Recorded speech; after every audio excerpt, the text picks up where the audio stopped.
welcome back to my YouTube channel UPSC Aspirant Talkies. I am Arzu Yadav, a UPSC aspirant. In this video, I am going to discuss powers of President.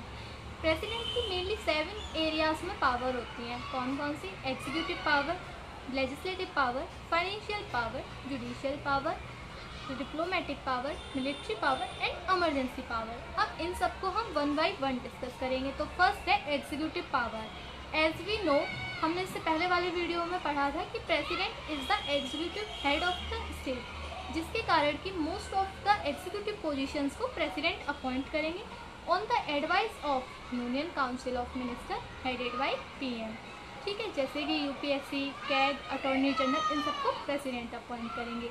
President appoint prime minister and on the advice of prime minister he also appoint other ministers.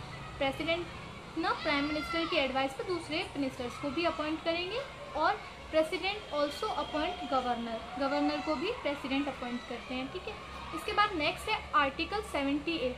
Under article 78 president can seek the information from the prime minister regarding the functioning of the business of the government. अब इसका क्या मतलब हुआ? इसका मतलब हुआ कि president information मांग सकते हैं प्राइम मिनिस्टर से किसी भी बिल के लिए. जैसे कि कोई बिल है वो पेंडिंग है या सेशन में वो पेश नहीं हुआ है, तो प्रेसिडेंट प्राइम मिनिस्टर को बोलेंगे कि क्या हुआ उस बिल का जो आप यूनियन काउंसिल ऑफ मिनिस्टर के पास कंसिडरेशन के लिए भेजना चाहते थे. ठीक है, तो ये हो गई हमारी एग्जीक्यूटिव पावर. इसके बाद नेक्स्ट है लेजिस्लेटिव पावर. अब पहले तो बात आती है कि पार्लियामेंट का प्रेसिडेंट एक पार्ट है. ठीक है, जैसे parliament consist president, Lok Sabha, Rajya Sabha. ठीक है, जैसे कि कोई बिल है वो लोकसभा राज्यसभा में पास हो जाता है, उसके बाद वो जाता है प्रेसिडेंट के पास. अगर प्रेसिडेंट साइन कर देते हैं तो वो बिल एक्ट बन जाता है. अगर प्रेसिडेंट साइन नहीं करते हैं तो वो बिल एक्ट नहीं बनता है.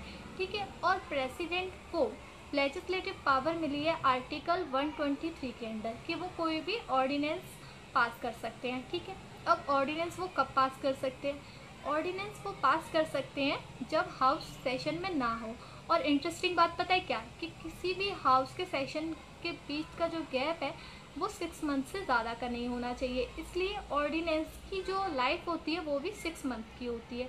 तो उसके बाद जब हाउस सेशन में आएगा तो जो बिल ऑर्डिनेंस के द्वारा लाया गया था उसको नॉर्मल पार्लियामेंट्री लॉ के अकॉर्डिंग पास करवाया जाएगा 6 वीक्स के अंदर.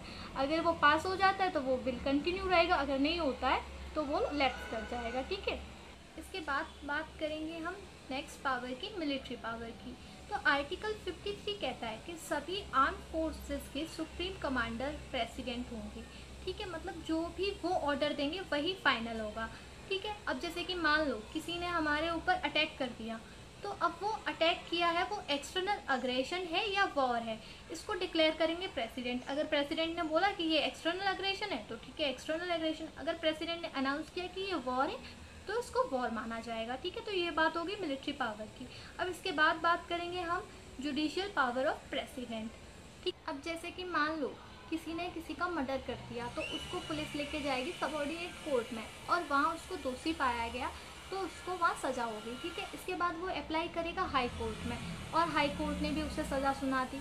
इसके बाद उसके पास ऑप्शन है कि वो सुप्रीम कोर्ट में अप्लाई करे और सुप्रीम कोर्ट ने भी उसको सज़ा सुना दी. अब इसके बाद उसके पास ऑप्शन है कि वो मल्टी पिटीशन भेज सकता है प्रेसिडेंट को, लेकिन ज़रूरी नहीं है कि वो ये मल्टी पिटीशन तभी भेजे जब सुप्रीम कोर्ट का ऑर्डर आ जाएगा. ठीक है, जब वो सबऑर्डिनेट कोर्ट में था और हाई कोर्ट में वो तब भी भेज सकता था. अंडर आर्टिकल 72 प्रेसिडेंट को पावर मिली है जिसे बोलते हैं पावर ऑफ क्लीमेंसी. इस पावर के थ्रू प्रेसिडेंट आपको रिलीफ दे सकते हैं डिफरेंट टाइप की. ठीक है, मतलब जो भी आपको सज़ा हुई है उसमें रिलीफ दे सकते हैं. जैसे कि कौन कौन से रिलीफ दे सकते हैं. ठीक है, तो अभी उनको मैं एक पेज पे लिख के बताऊंगी आपको. ठीक है, ताकि वो याद रहें क्योंकि इम्पोर्टेंट है वो. ठीक है, तो फर्स्ट है रिप्राइव, सेकंड रेस्पाइट, थर्ड रिमाइट और फोर्थ कम्यूटेट एंड लास्ट है पार्डन. अब एक एक करके इनमें देखेंगे कि किसमें क्या है. रिप्राइव में क्या होता है कि delay the start of sentence. मान लो कि कोई लेडीज प्रेग्नेंट है, उसको फांसी की सजा हो गई तो बाद में पता चलता है, तो फिर क्या करेंगे कि उसकी जो सजा है, फांसी की जो डेट है उसको बढ़ा देंगे. जब वो बच्चे को जन्म दे देगी उसके बाद उसकी सजा कंटिन्यू होगी. ठीक है, इसके बाद नेक्स्ट है रेस्पाइट। रेस्पाइट में स्पेशल सर्कमटेंसेस, मान लो कि जैसे कि जिसको सजा हुई है उसे कैंसर है, ठीक है, तो फांसी की सजा हुई है और उसे कैंसर है तो वो वैसे भी मर जाएगा, तो ये स्पेशल सर्कमटेंसेस हैं तो उसको फिर माफ कर दिया जाएगा, ठीक है। इसके बाद थर्ड है रिमाइट।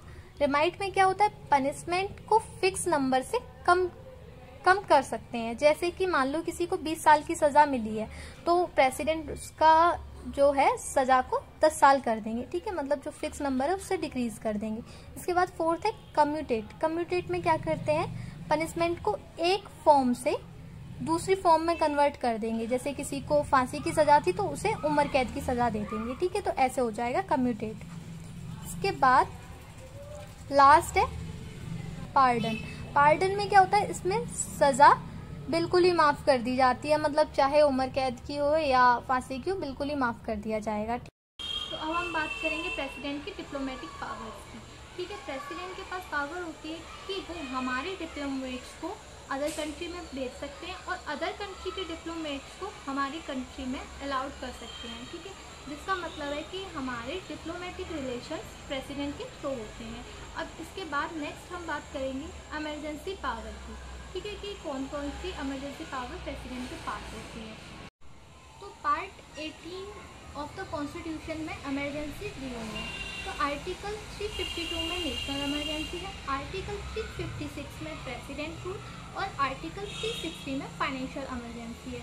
तो जब भी ऐसी कोई कंडीशन बनेगी कि नेशनल इमरजेंसी की या प्रेसिडेंट रूल की या फाइनेंशियल इमरजेंसी की, तो उसे प्रेसिडेंट ही प्रोक्लेम या डिक्लेरेशन करेंगे, ठीक है।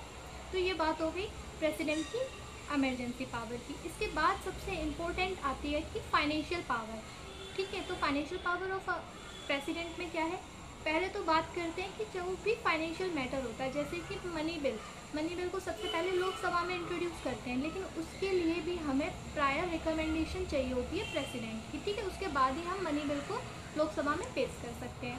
और दूसरी बात ये कि आर्टिकल 280 के अकॉर्डिंग प्रेसिडेंट के पास पावर है कि वो फाइनेंस कमीशन को अपॉइंट कर सकते हैं। फाइनेंस कमीशन रिकमेंडेशन देगा सेंटर और स्टेट के बीच में जो रेवेन्यू डिस्ट्रीब्यूशन है वो कैसे क्या करना है। तो ये बात होगी फाइनेंशियल पावर की, ठीक है। अब इसके बाद ये तो हमने जो 7 पावर्स थी वो डिस्कस कर ली। इसके बाद भी एक इम्पोर्टेंट पार्ट रहता है पावर का, वो कि इसके अलावा भी प्रेसिडेंट के पास पावर होती है प्राइम मिनिस्टर को अपॉइंट करने की। मान लो कि कोई पार्टी और प्री पोल्ड अलायंस मेजॉरिटी में नहीं है, ठीक है, तो वो जिसे चाहे, उनके पास विजडम है कि वो जिसे चाहे उस पार्टी के मेंबर को प्राइम मिनिस्टर बना सकते हैं। जैसे कि मान लो कांग्रेस को मिली है 250 सीट, बीजेपी को भी मिली है 250 सीट और अदर को मिली है 45 सीट्स, ठीक है। तो अब प्रेसिडेंट के पास ये पावर है कि वो किसी भी पार्टी के, या तो कांग्रेस या बीजेपी के पार्टी में से किसी को भी प्राइम मिनिस्टर बना सकते हैं, क्योंकि किसी ने भी मेजॉरिटी गेन नहीं की है। इसके अलावा प्रेसिडेंट के पास दूसरी डिस्क्रिशनरी पावर होती है, power of president to veto any bill, पर ये पावर एब्सोल्यूट नहीं होती है। हमारे कॉन्स्टिट्यूशन में इस पावर की बात की गई है आर्टिकल 111 में। Article 111 says that any bill which is passed in Lok Sabha and Rajya Sabha it is sent to the president, ठीक है, वो प्रेसिडेंट के पास भेजा जाएगा बिल।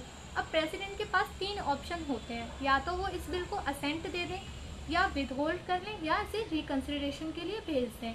विदहोल्ड का मतलब है कि पॉकेट वीटो, मतलब वो ना तो इसे असेंट देंगे और ना इसे रिकंसिडरेशन के लिए सेंड करेंगे, तो इस पावर को बोलेंगे पॉकेट वीटो।